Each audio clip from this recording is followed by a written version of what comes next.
ऐनक धोती हाथ में लाठी पर इंसानों उनको भागी की।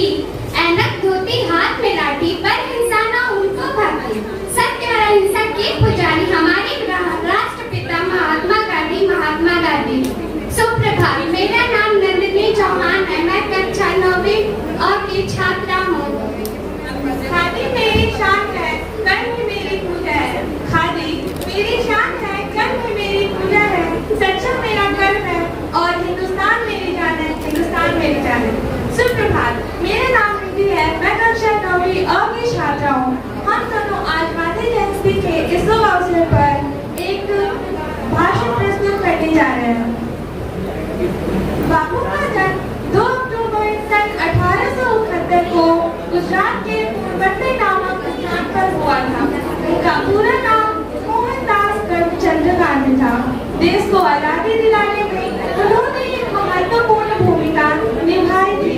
इसलिए इनके जन्मदिन को हम प्रत्येक वर्ष गांधी जयंती और अंतर्राष्ट्रीय अहिंसा दिवस के रूप में मनाते हैं।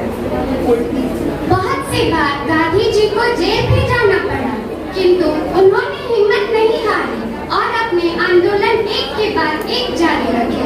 परिणाम स्वरूप 15 अगस्त 1947 को आखिरकार अंग्रेजों को देश छोड़कर जाना ही पड़ा। बापू हमेशा सत्य और अहिंसा के पक्षधर थे। वह हमेशा शांतिपूर्वक ढंग से आंदोलन किया करते थे और अंग्रेजों पर भारत छोड़ने के लिए दबाव बनाया करते थे। अंग्रेजों के इतने अत्याचार झेलने के बावजूद भी गांधी जी ने हार नहीं मानी और अपने पद पर डटे रहे। कई संघर्षों के बाद उन्होंने देश को आजाद करने में सफलता पाई।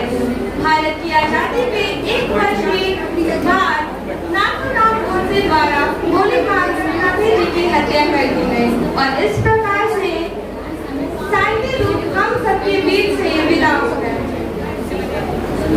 महात्मा गांधी के रूप में हम भारतवासियों के सामने देशभक्ति, बलिदान और सादगी भरे जीवन का एक सर्वोत्तम उदाहरण है। हम सभी भारतवासियों को गांधी जी के जीवन से प्रेरणा लेनी चाहिए और उनके उत्तम विचारों को अपने जीवन में अवश्य शामिल करना चाहिए।